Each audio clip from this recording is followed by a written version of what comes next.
Hey, what's up? Sawana here with these freshly baked homemade coconut brown sugar cookies. Today we're going to go over on how to make these.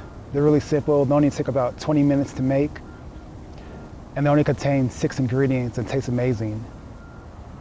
So stay tuned. To get started with making coconut brown sugar cookies, for the dry ingredients you will need 1.5 cups of all-purpose flour.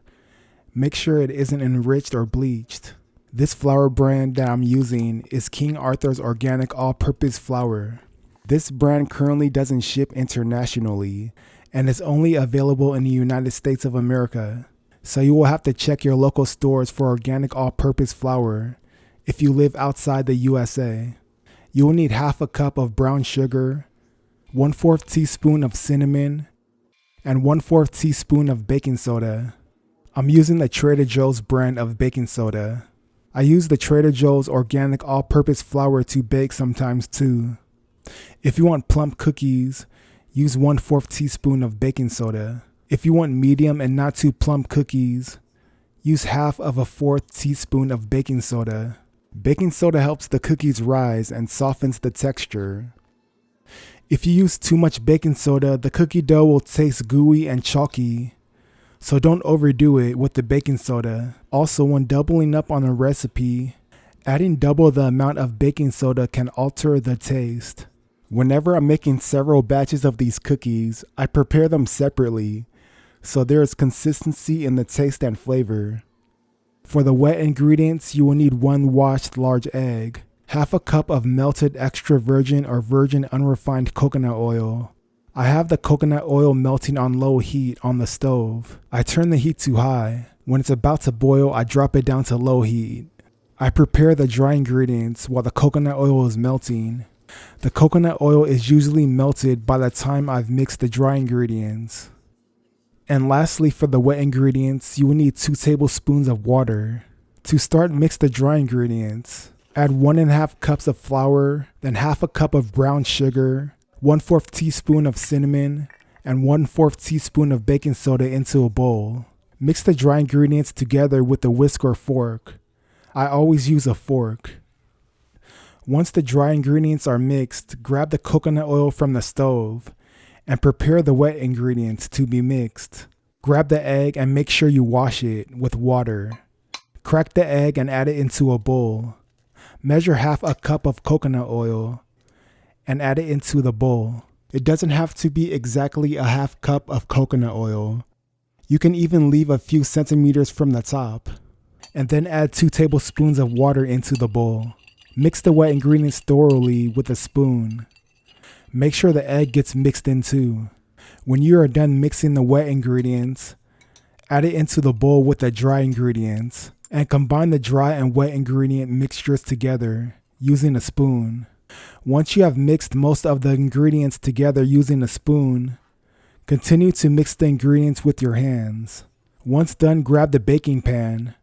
I use a 12 by 12 inch baking pan that I got from the dollar store for $1.25, as well as the measuring supplies. This baking pan is a similar size to a medium pizza. To prevent the cookies from sticking to the pan, oil up the pan with coconut oil, or use a 12 by 12 inch sheet of parchment paper. Since we used parchment paper for the first batch, we will use coconut oil on the pan for the second batch. Grab 1/2 tablespoon of melted coconut oil and drip it onto the pan. Use your fingers to spread the coconut oil around the entire pan. Now it's ready for the cookie dough. Break off 1 inch in diameter of a piece of cookie dough and roll it into small balls. Use your thumb to press down on the cookie dough to form a circular shape until it's shaped like a cookie. You can use a cookie cutter if you want the exact circumference shape. Continue to do this until you used up all the cookie dough. If the cookie dough is wet, you can still use a spoon and dab it onto the baking pan in a circular shape. One batch of these coconut brown sugar cookies usually makes between 12 to 21 cookies, depending on the size of the cookie. I consider these medium-sized cookies. This batch produced 18 cookies, including the cookies I ate.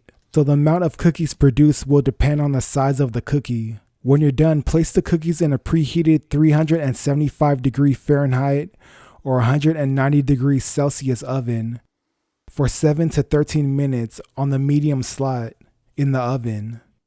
These sugar cookies usually bake within 9 minutes. I check the cookies at 7 minutes and will taste one. Then I will determine if they need an additional 2 minutes. You can also check the bottom of the cookie. When it's a tan brown, they are ready. If the cookie tastes doughy, it needs an additional 1 to 2 minutes. Once the cookies are ready, turn the oven off. Grab a mitten so you don't burn your hands, and grab the cookies out of the oven with the mitten, and let the cookies cool off for 5 minutes. I usually just eat them hot. The pan will cool off in 2 minutes, so you can grab the pan afterwards with your bare hands. These cookies are a great alternative and transition from manufactured cookies, especially if you want to eat foods with natural ingredients. Many manufactured cookies are loaded with artificial flavors, chemical food additives, preservatives, and refined sugars that isn't going to be good for your health. When you make your own cookies with natural ingredients at home, it trains your taste buds to want these types of cookies. Always read food labels when buying cookies in stores, so you know what you're eating. There are brands that make cookies with natural ingredients, you just have to look for them. All the ingredients combined has approximately 116.76 grams of fat, 30.3 grams of protein, 138.36 grams of carbohydrates, 96 grams of sugar, and 320 milligrams of sodium, totaling to approximately 2,058 calories. Since there's 18 cookies, we will divide the total calories of 2,058 by the amount of cookies, and it equals 114.3. So one cookie will contain approximately 114 calories. Everyone I've shared these cookies with always say they taste good. So get started with making coconut brown sugar cookies today. These cookies are a great healthier alternative. You can make these for your family and friends and they'll enjoy them. These cookies taste sweet with a blend of coconut, and the texture is soft and remains soft even after they are cooled off. Sometimes I swap out the egg and use a banana to change up the flavor. So experiment with this recipe. My name is Sane. Have a great day and stay tuned until next time.